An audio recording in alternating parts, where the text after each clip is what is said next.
Alright, welcome again sa ating quick ride sa Dagupan. Welcome sa ating night ride. Actually maghahatid lang tayo guys. Mamaya ikukwento ko sa inyo kung bakit kailangan ko mag video, no? Share ko lang itong aking pinaayos na mga ilaw dahil nga nasira lahat yung aking ilaw. Yan, so gumagana na. Check naman natin ang likod. Yan, palit tayo ng ilaw. Next, alright, headlight.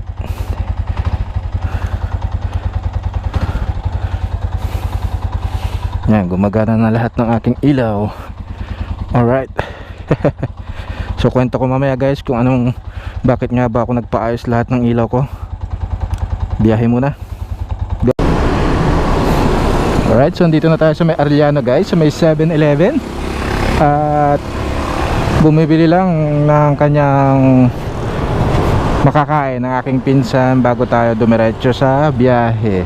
Ipapaliwanag kong mabuti kung bakit nga ba pinaayos ko lahat ng aking ilaw kanina, at kung ano nga bang mga rason kung bakit ako nagbi-video, no?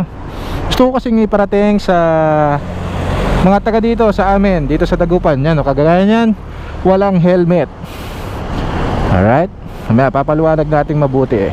Actually marami kasing mga nag-iikot ngayon, no? Wala na namang helmet.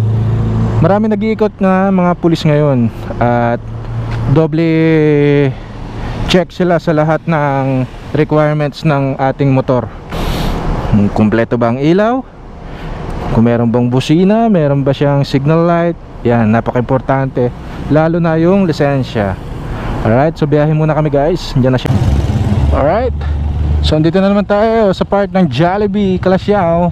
Tayo ay papasok na ng Dagupan City, sa boundary ng Dagupan. So yan, speaking, yan, pangalawang ronda na aking nakasabayan ngayong araw, I mean ngayong gabi. Yan, nag-iikot ang mga pulis, diba nga? At nagdodobleng ingat sila.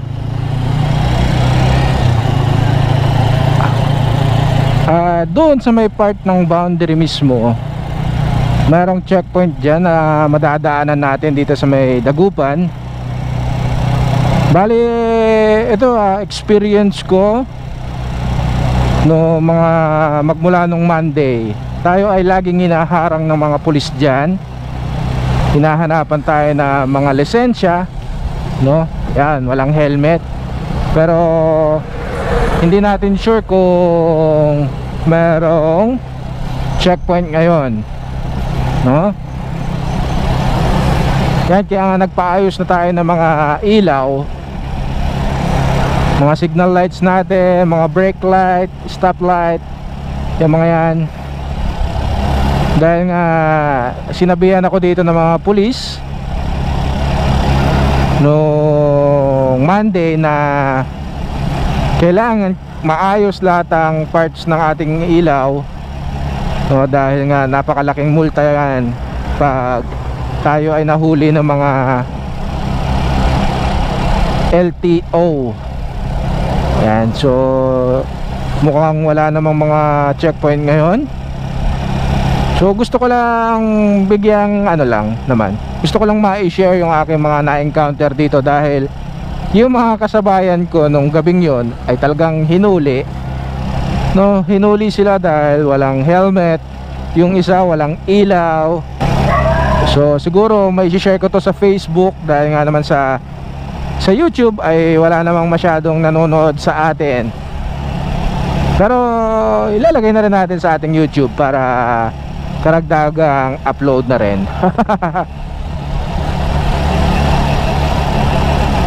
Alam nyo ba kung ilan ang multa ng walang ilaw sa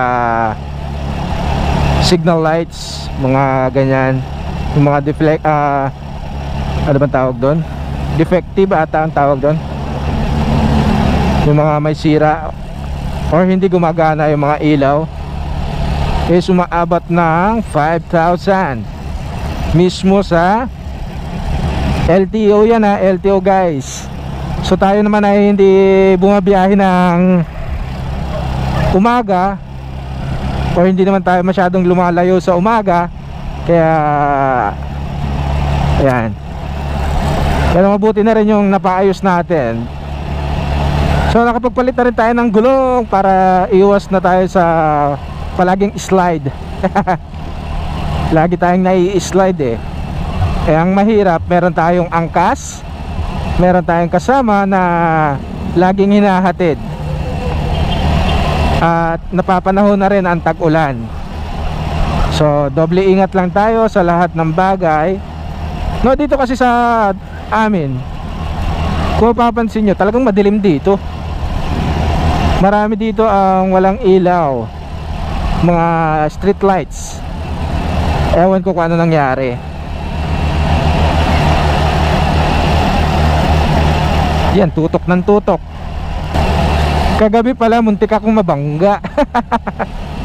Nasigawan pa ako. Akala ko yung ilaw ko sa likod ay gumagana pa. Siyempre hindi ko naman napansin dahil nga tayo ay nagdadrive. So dito mapapansin mo parang ganyan, meron siyang ilaw.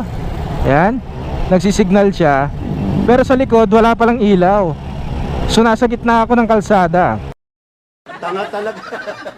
At nung malapit na sa akin yung driver, "Hoy, mag-signal ka naman," sabi sa akin tuloy. Eh di ako naman nagulat.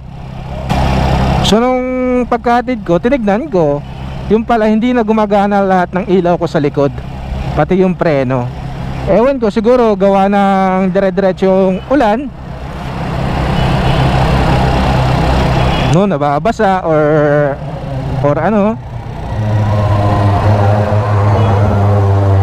Loko-loko to ah. Ha? Yung sinasabi eh, paano pag wala pa akong ilaw? O, diba? Buti na lang meron tayong ilaw sa likod. Yung sinasabi, yung mga ganong klaseng pagdadrive, yung hindi natin alam. Baka mamaya biglang nasa likod mo na pala yung babangga sa'yo dahil hindi ka niya nakita, wala kang ilaw. Mga rason ng mga driver. Okay. O, diba? Importante talaga ang safety natin, no? Lalo dito sa amin talagang madilim. Pagpasensyahan nyo na kung meron kayong nakikita o wala. Importante naman dito yung mensahe na aking pinaparating sa lahat, no?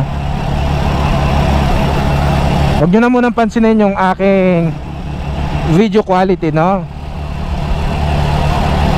Hindi ko rin naman alam kung ano ang kalalabasan ng aking video dahil ang gamit natin ay ang GoPro Hero 4 na black at wala siyang screen sa likod. Yan. So mamaya pa natin makikita ito pag transfer na natin sa ating cellphone. So dito na natin tatapusin ang ating vlog na to, ang ating quick ride. So maraming salamat sa lahat ng umabot sa dulo. And stay safe, stay healthy sa lahat. And Seth Moto here. Yeah.